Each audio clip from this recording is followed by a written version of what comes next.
السلام عليكم ورحمة الله وبركاته. معكم مستر أحمد مجدي. النهاردة بنكمل ريفيجن برايم 6 مادة الماث، وطبعا خلصنا أول 4 يونتس وتقدر انت تخش تشوفهم في البلاي ليست بتاع برايم 6. والنهاردة هنكمل يونت 5 وفاضل لنا كده يونت 6 ويونت 7، يبقى كده خلصنا الريفيجن بتاعة اليونتس، وبعد كده هنعمل فاينل ريفيجن على المنهج كله مع بعض على هيئة اكزامز. فطبعا تابعوني الايام الجايه، لان عايزين ان احنا نركز على الاكزامز دي كويس قوي علشان نعرف الستايل بتاع الامتحان بيبقى عامل ازاي، وشكل الاسئله ذات نفسها. النوعيه بتاعت الاسئله اللي انت هتتعرض لها جوه الاكزام ذات نفسها تبقى عامله ازاي، فلازم تبقى متابع اول باول. فعشان كده لازم ان انت تعمل سبسكرايب وتتابعني وتتابع الفيديوهات اللي بتنزل اول باول، وتعمل لايك عشان الفيديوهات توصل لاكتر عدد ممكن من الناس. طبعا احنا في برايم في يونت 5 المفروض ان احنا بنتكلم عن الايكويشنز وايه الفرق ما بين الديبندنت والاندبندنت فاريبل. طبعا الايكويشنز عندنا هنا فيها بيبقى فيه تو فاريبلز، بيبقى فيه ديبندنت وبيبقى فيه اندبندنت. تعالوا نشوف كده الايكويشنز بتبقى عامله ازاي. يعني مثلا هنا اول سؤال جاي بيقول لي in the equation a equals 3b the independent. قلنا الاندبندنت هنا المفروض ان الاندبندنت ده بيكون الفاريبل اللي بيكون عليه الاوبريشن ذات نفسها. يعني شوف لو كان في بلس او ماينس او باي او ديفايد، لو لقيت ان في فاريبل حصل فيه اي اوبريشن من الاربعه دول، يبقى انت كده بتتكلم عن الاندبندنت فاريبل. ففين مين هنا اللي حصل عليه الاوبريشن دي؟ بص كده معايا، جاي بيقول لي هنا 3b، يعني 3 تايمز b، 3 تايمز ايه b، يبقى ده اللي حصل عليه اوبريشن. يبقى بالنسبه لي كده ده هو الاندبندنت وده هو الديبندنت، ده اللي احنا بنسميه ايه؟ الديبندنت. انما هنا انا بسميه ايه؟ بسميه الاندبندنت، ده اللي احنا بنسميه ايه؟ الاندبندنت. يبقى بالنسبه لي الاندبندنت فاريبل هنا هيكون الايه؟ البي. لكن هنا بص جاي بيقول لي ايه؟ the equation m plus 5 equals r the dependent. الديبندنت هنا بالنسبه لي هو الفاريبل اللي ما فيهوش اي اوبريشن. فهنا الاقي هنا m plus 5 وهنا هلاقي r بس، يبقى بالنسبه لي r هو الديبندنت، يبقى بالنسبه لي الفاريبل الديبندنت فاريبل هو الr. جاي بيقول لي if the independent variable is the number of studying hours, then the dependent variable is the exam result, school uniform color, means of access to school، ولا number of classes student. طب بص كده هقولك على حاجة. هو جاي بيقول لي هنا number of studying hours. اوكي، يا ترى number of studying hours هيكون لها علاقة بإيه؟ هيكون لها علاقة بالإكزام ريزلت، ولا اليونيفورم بتاع السكول، ولا المين تو اكسس تو سكول اللي هو انت بتوصل المدرسة امتى، ولا النمبر اوف كلاس ستودنت؟ طب ليه؟ هقول له يا فندم هنا ما دام النمبر اوف ستادينج اورز يبقى اكيد الاكزام ريزلت هو اللي هيكون الايه اللي له علاقه بيه. اوكي، يبقى بالنسبه لي لو الاندبندنت فاريبل هو الستادينج اورز، يبقى بالنسبه لي اكزام ريزلت هو الايه الديبندنت فاريبل. طب جاي بيقول لي هنا if the dependent variable is a number of training hours then the independent variables هيكونوا ايه؟ the number of days you go to school, the distance between the club and the house, the color of training clothes، ولا the height of the house. طبعا the height of the house ملهاش علاقة بالtraining hours، ولا color of training clothes، ولا distance between the club and house. أكيد number of days you go to clubs. يعني بالنسبة لي هنا هقول له يبقى dependent variable هيكون أو independent variable هيكون number of days، هيكون number of ايه؟ of days.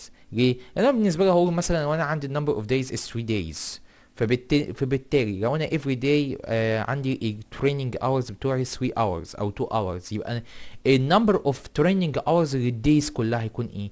يبقى ساعتها هقول له يبقى أكيد number of days you could school أو go to the club هيكون لها علاقة بالإيه؟ بالtraining hours.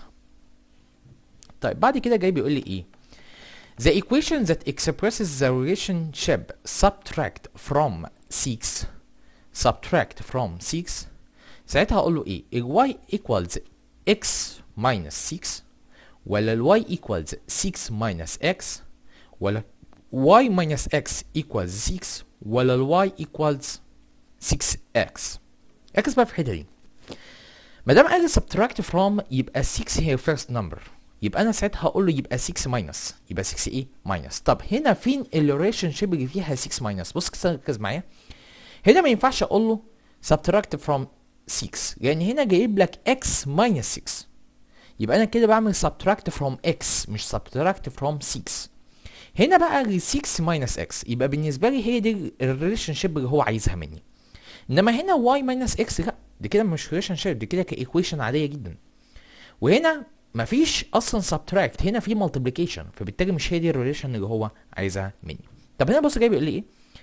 The equation that expresses the relationship add 5 then multiply by 2. خلي بالك ان في الاول addition وبعد الاديشن في multiplication، يبقى انا الاول اعمل الاديشن جوه subtract وبعد كده اعمل المالتيبليكيشن. طب بص بقى جاي بيقول ايه؟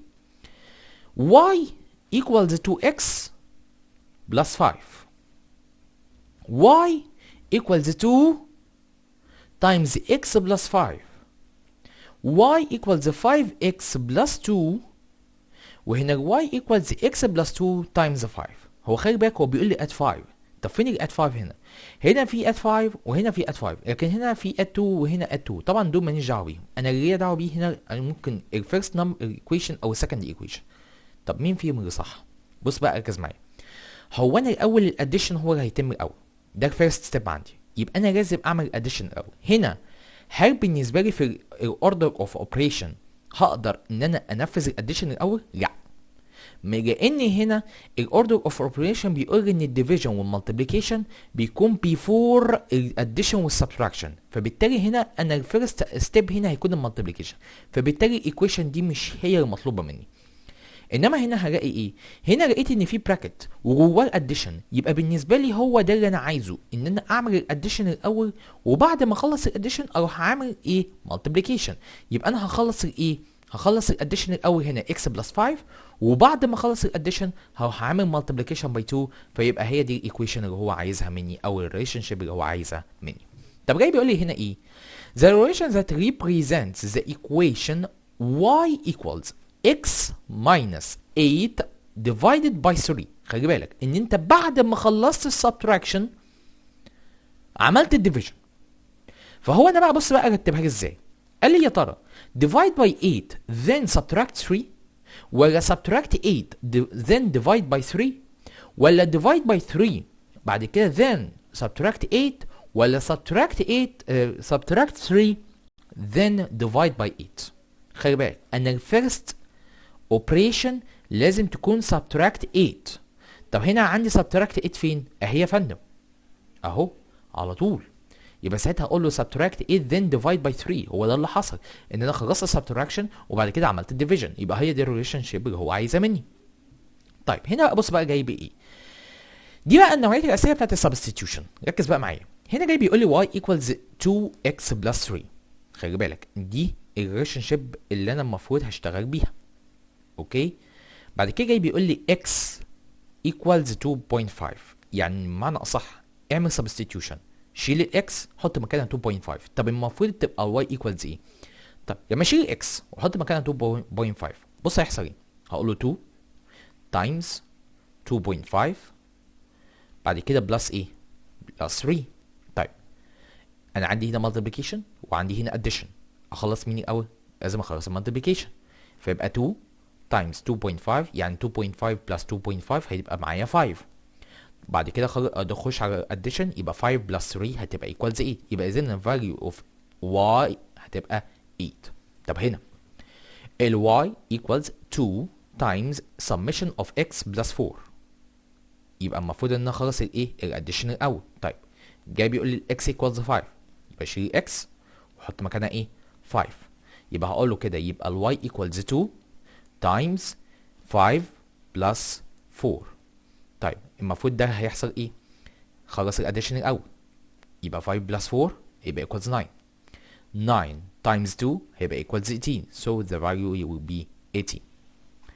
طيب بعد كده جاي بيقول لي y equals 5x plus minus 8، ادي الريليشن شيب اللي انا هعتمد عليها.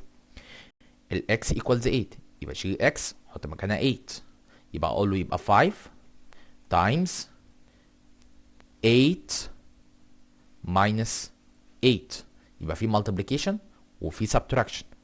المالتيبليكيشن الاول يبقى 5 times 8 هيبقى equals 40. 40 minus 8 هيبقى equals 32. طيب نيجي بعد كده في complete. In the equation 8 times A equals B, the independent variable is، ركز بقى معايا، independent يعني لازم يكون في operation. طب هنا B ما فيهاش، انما ال A فيها، في multiplication، يبقى ساعتها اقول يبقى ال independent variable is A. The number of cars in the garage depends on the size of garage. Then the independent variable، ما دام كلمة depends يبقى ده بالنسبة لي هو الايه؟ هو ال dependent variable. يبقى ساعتها اقول له يبقى ال dependent variable is in number of cars. اوكي؟ طيب بعد كده هقول له هنا ال dependent variable هيكون ايه؟ هقول له dependent variable هيكون الايه؟ السايز of garage. يبقى ساعتها هقول له يبقى هنا dependent variable هيبقى size of garage. اوكي؟ طيب جاي بعد كده بيقول لي ايه؟ if the independent variable is what احمد saves every day اهو, and the dependent variable is what he saves in 1 week اهو, then what depends on what. هقول له بص, الديبندنت هو اللي depends on, يبقى بالنسبه لي هنا يبقى هقول له then what he saves,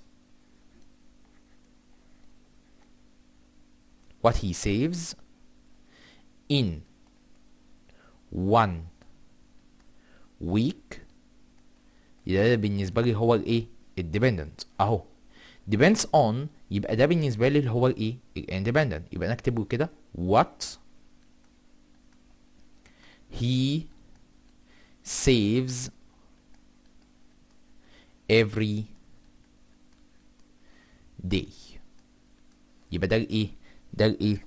ال independent variable. خلي بالك يبقى depends on اللي قبل كلمة depends on هو بالنسبة لي dependent, اللي بعد كلمة on هو بالنسبة لي independent.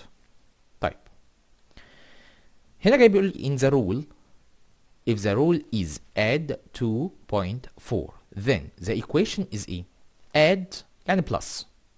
يبقى ساعتها اقول يبقى ال equations equal, يبقى اقول له is y equals x, بيقول لي add يبقى اقول له plus, بعد كده 2.4 يبقى 2.4.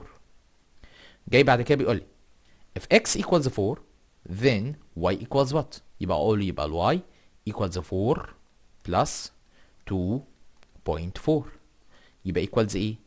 4 plus 2 يبقى equals 6 وبوينت بعدين 4 يبقى 6.4. طب هنا if the rule is divide by 4 the equation is, يبقى اقول له y equals x divide by 4 يعني over 4. if x equals 16 يبقى substitution, يبقى x تبقى 16 يبقى اقول له 16 divided by 4 يبقى equals ايه؟ يبقى اقول له equals 4 يبقى ال y equals ايه؟ 4. طيب جاي بيقول لي هنا if the equation is y equals 15 plus x divided by 4 then the rule, هقول له ايه؟ يبقى اقول له كده add او 15 بعد كده then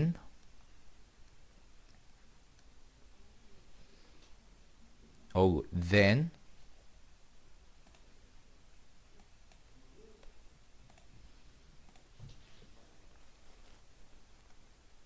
divide 4 divide by 4 يبقى ده الرول. if x equals 5 يبقى شيل x 45. يبقى y equals 15 plus 5 بعد كده divided by 4 يبقى equals ايه؟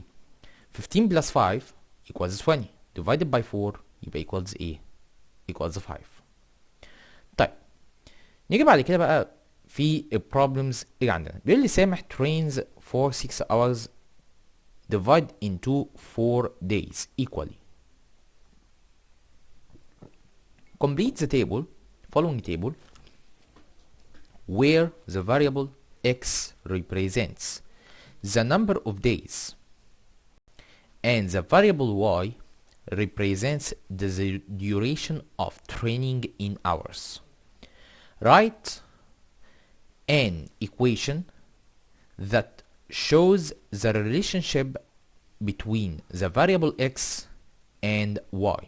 Then represent it graphically. يبقى أنا مطلوب مني أول حاجة أعمل equation فيها ال x هو بالنسبة لي الديبندنت وال y بالنسبة لي هي الديبندنت. طب هنا المفروض إن ال y represents the duration of turning in hours. هنا المفروض إن ال x اللي هي المفروض ال number of days وال y هي بالنسبة لي duration of training in hours يبقى ال number of hours. طيب هو جاي بيقول لي هنا إن سامح trains for 6 hours divided into 4 days. يبقى المفروض إن every day how many hours؟ يبقى هعمل 6 by 4 divided by 4. يبقى ساعتها أقول له كده يبقى 6 divided by 4 هتبقى equals إيه؟ هقول له هتبقى equals 1.5 يعني 1 and half. يبقى بالنسبة لي الإيكويشن هيبقى المفروض إن ال y هتبقى equals 1.5 multiplied by x. طب يا فندم هو حضرتك جبت 1.5 ازاي؟ عملت division. جبت هنا ال number of hours عملتهم divided by number of days. لأن number of days هي بالنسبة لي الايه؟ الindependent. وال number of hours هي الايه؟ هي dependent. يبقى ساعتها أقوله يبقى هنا بالنسبة لي ال number of hours number of days اللي هما 4 days. يبقى ساعتها أقوله هنا معايا هجيب ال 1 day هعمل لها multiplication by 1.5 فيطلع معايا هنا 1.5. ال 2 days يبقى 2 by 1.5 فيطلع معايا 3 hours. ال 3 days يبقى 3 by 1.5 فيطلع معايا 4.5. بعد كده 4 هو ال 1.5 by x او by 4 هيطلع معايا هنا 6 hours. عملت الايه؟ عملت بالنسبة لي كده الايه؟ التيبل بتاعي اللي انا هعمل بيه جراف. الايكويشن زي ما انا قلت هيبقى المفروض يبقى معايا y هتبقى equals 1.5 multiplied by x. طيب حاجة بقى هاجي بقى دلوقتي هعمل الجراف بتاعي اعمله ازاي؟ هقوله بص اول بوينت عندي المفروض ان هي هتبقى 1 and 1.5 يبقى اجي عند ال 1 ادي ال x وادي ال y. ارجع عند ال 1 يبقى stay or go to 1 بعد كده up to ايه 1.5 يبقى ادي اول بوينت عندي. second point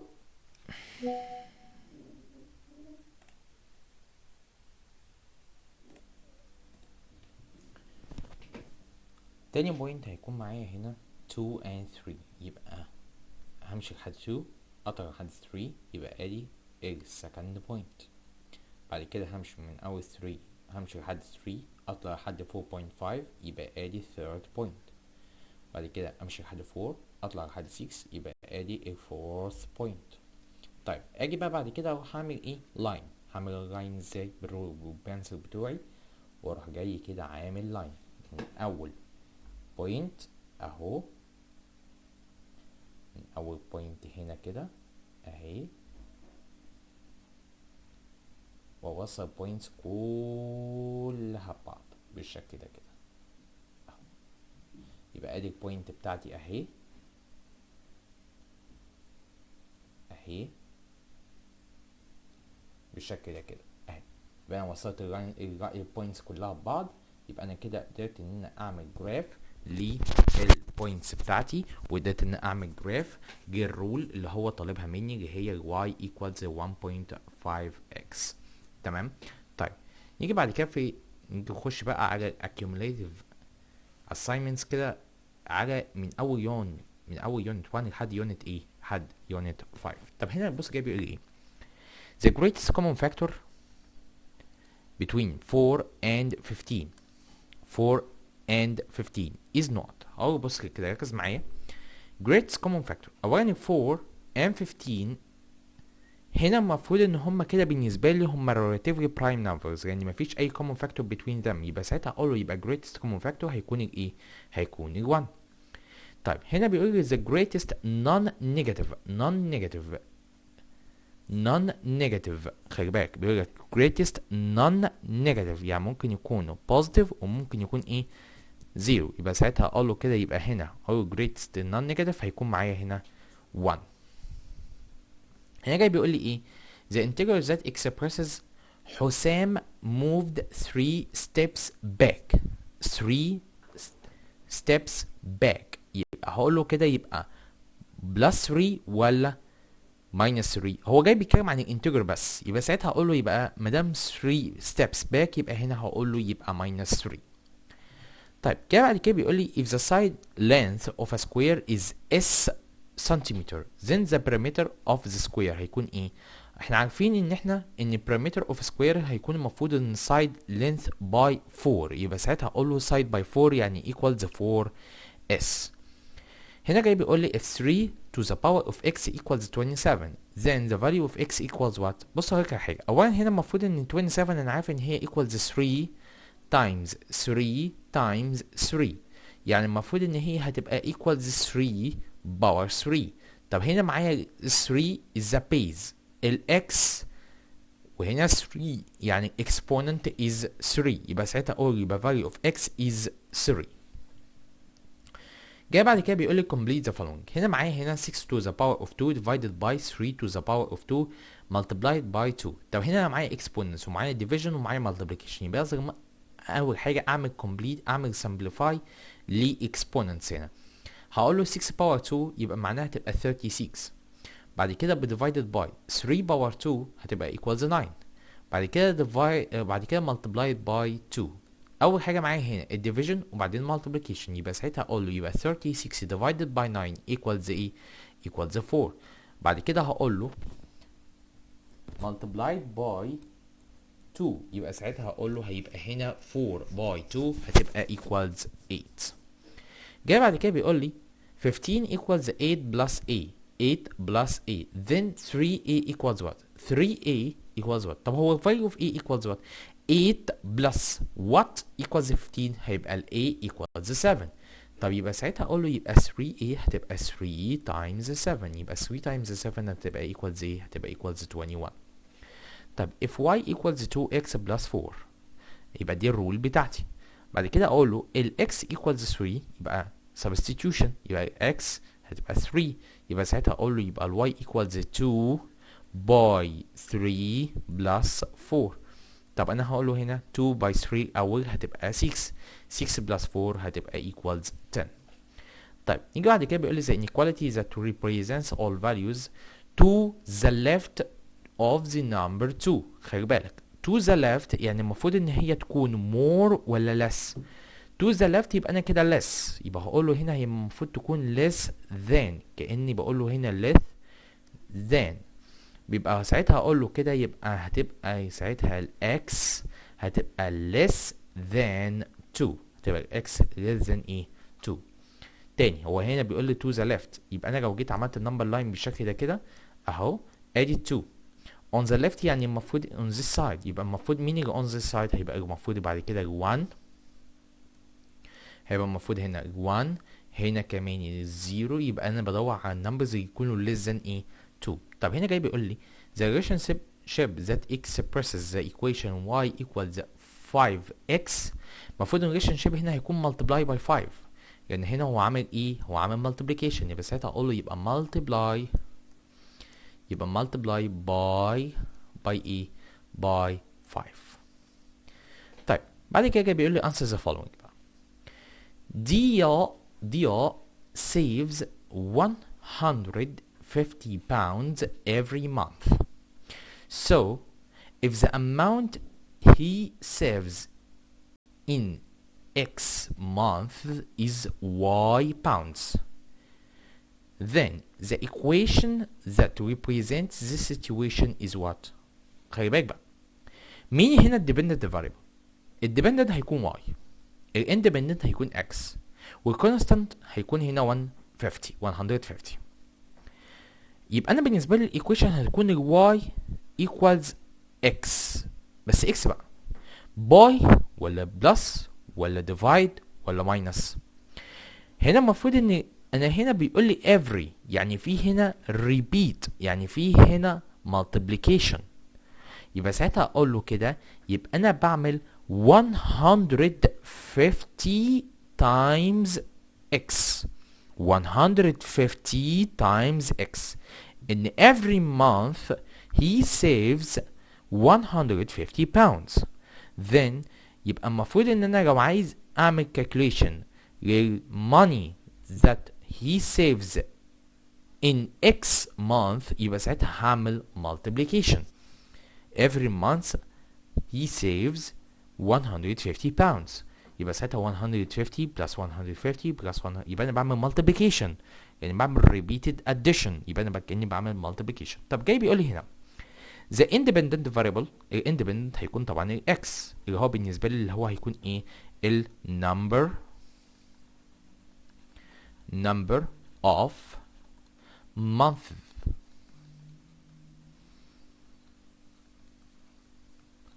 اوكي، طب هنا المفروض بقى بعد كده الديبندنت variables هيكون ال y، اللي هو بالنسبه لي هيكون ايه؟ هيكون الايه؟ الماني او saved money، او ممكن نقول له ان هي ايه؟ ممكن نقول له ان هي total money.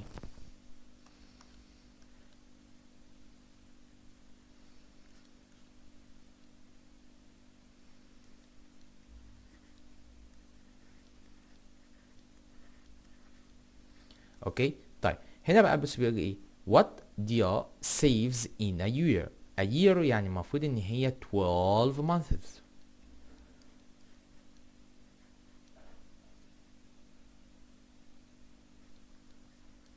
يبقى انا المفروض ان انا هقول ايه؟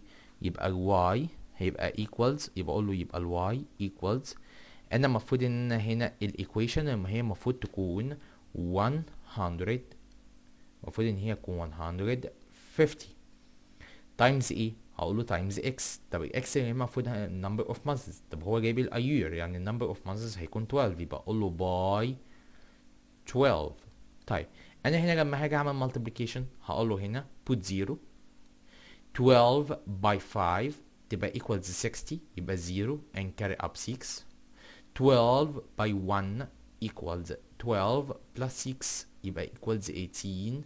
يبقى total money that he saves in a year هتبقى equals 1800 pounds. طيب جاي بعد كده بيقول لي ايه؟ The owner of a juice shop owns 5950 paper cups. If he uses them within 17 days equally, how many cups did he use every day? مادام بالنسبة لي هنا قال لي equally، يبقى بالنسبة لي أنا لازم أعمل division.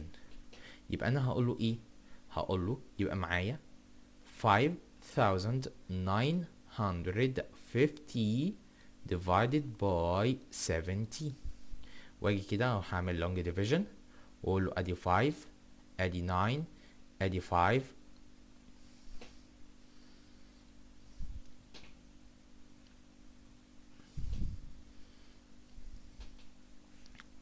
اهي نكتبها بس في مكان تاني اهو،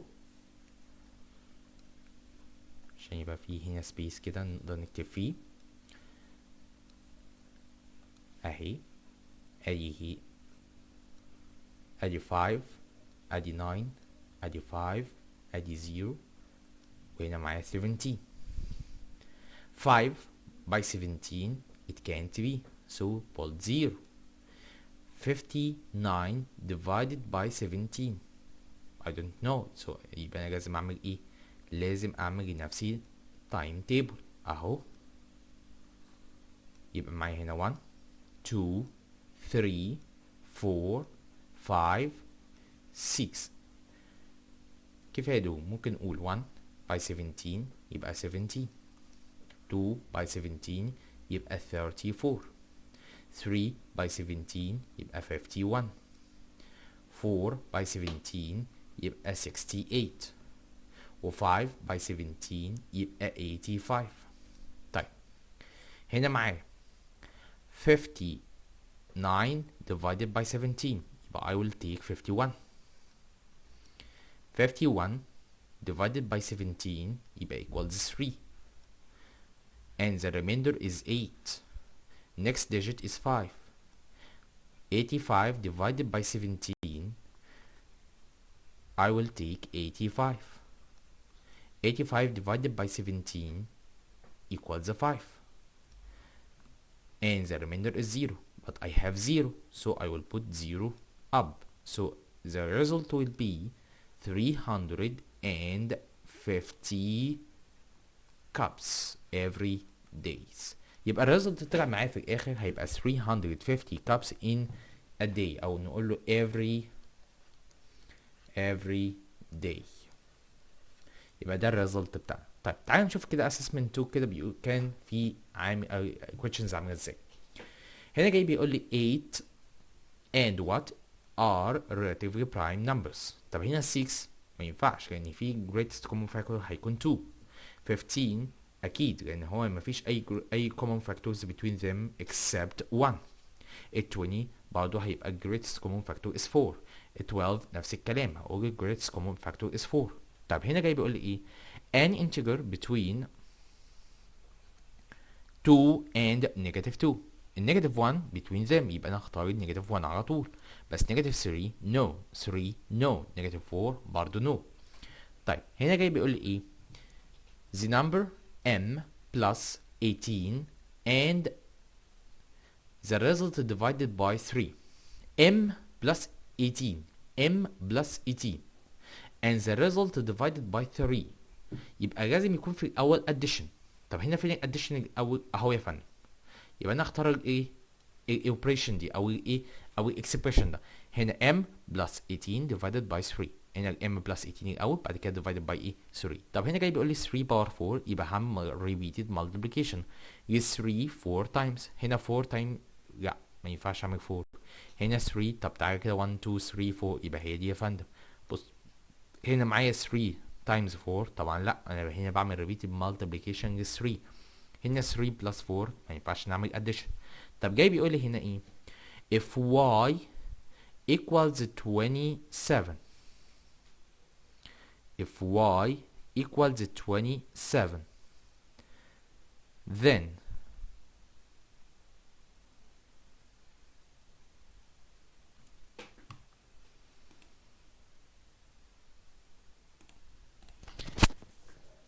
y divided by هو المفروض يكون في هنا free fraction y divided by what equals 9. هقول له equal هنا معايا y المفروض ان هي 27. 27 divided by what equals 9 هقول له هيبقى هنا equal المفروض ان هي divided by 3. يبقى المفروض الريزلت هنا او النمبر اللي هو المفروض ان انا بعمل له division over يبقى ساعتها هيطلع معايا هنا 3. طيب جاي بيقول لي هنا prime numbers less than 10. prime خلي بالك هو بيقول لك prime numbers less than 10. طبعا انا هبدأ بالفيرست نمبر بالنسبة لي اللي هو 2 وبعد كده 3 بعد كده 4 مش prime بعد كده 5 بعد كده 6 مش prime بعد كده 7 ال 8 مش prime وال 9 مش prime ال 10 طبعا مش prime. يبقى انا بالنسبة لي النمبرز اللي انا المفروض less than 10 وهم برايم هيبقى 2 3 و5 و7 بس. طيب جاي بعد كده بيقول لي هنا ايه؟ not times 3 plus 6 equals 9 times what plus 9 times what. هنا لما لقيت بص كده لقيت هنا عامل لي repeated multiplication للايه؟ ل 9. يبقى بالنسبه لي هنا هو common factor. يبقى بالنسبه لي هقول له هنا يبقى ال 9 هتبقى times 3 and 9 times 6. يبقى اقول له هنا 9 times 3 اهي، بعد كده 9 times 6 اهي. طيب هنا جاي بيقول لي integers between negative 3 and 2. integers between negative 3 and 2. طب تعال نشوف النيجاتيف 3 هيبقى بعدها نيجاتيف 2، بعدها نيجاتيف 1، بعدها 0، بعدها 1، بعدها 2. ظهرت قدامنا خلاص اهي. طيب هنا جاي بيقول لي opposite numbers on a number line have not absolute values. هيبقى same ولا different؟ لا طبعا هقوله same. طب ازاي؟ هقوله بص تعال نشوف two opposite numbers كده. هنا معايا 4، هنا معايا نيجاتيف 4. الاوبوزيت بتاعه اهو. لما اجيب الابسوليوت فاليو لل 4 هيطلع معايا 4، لما اجيب الابسوليوت فاليو للنيجاتيف 4 هيطلع برضو معايا 4. يبقى بالنسبه لي الابسوليوت فاليوز هنا are the same. طيب هنا جاي بيقول لي بعد كده the values of the expression 3 times y to the power of 2 minus 5 when y equals 3. يبقى انا بالنسبه لي هعمل substitution، شيل الواي حط مكانها 3.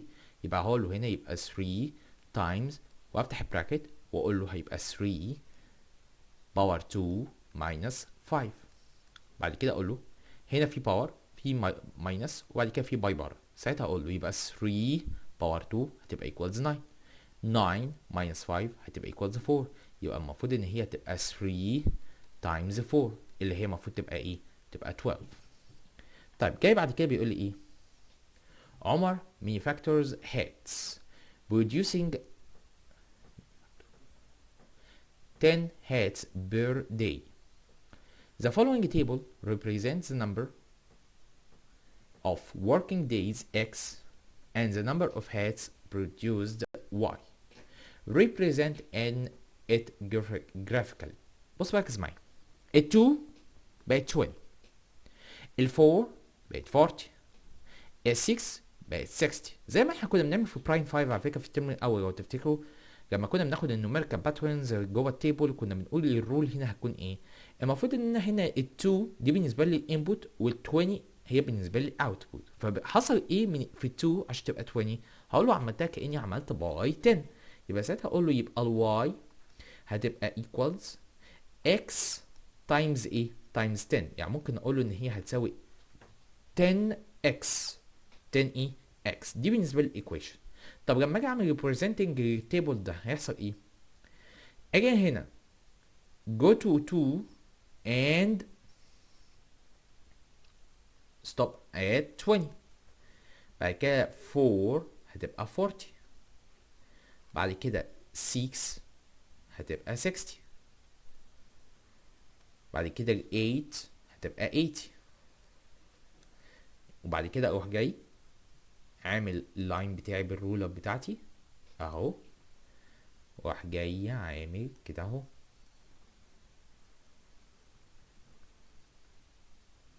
ادي اللاين بتاعي اهو. يبقى بالنسبه لي ده الجراف اللي بيعمل ريبريزنتنج للايكويشن اللي هي y equals 10x. طيب يبقى احنا كده بالنسبه لنا خلصنا الريفيجن بتاعنا النهارده اللي هو ريفيجن يونت 5 بتاع الديبندنت فاريبل والاندبندنت فاريبل، وقدرنا ازاي نعمل جرافنج لاني ايكويشن. كده فاضل لنا بالنسبه لنا هيبقى فاضل لنا يونت 6 ويونت 7 اللي هم بتوع statistics. فتابعوني الفتره الجايه، ويا ريت ما تنسوش تعملوا سبسكرايب ولايك على الفيديو بتاعنا، ولو عايزين تعملوا شير برضه عشان يوصل اكبر عدد من الناس. وتابعوني الفتره الجايه عشان هيبقى في حل كتير وهيبقى في امتحانات كمان جايه كتير. واشوفكم على خير ان شاء الله، والسلام عليكم ورحمه الله وبركاته.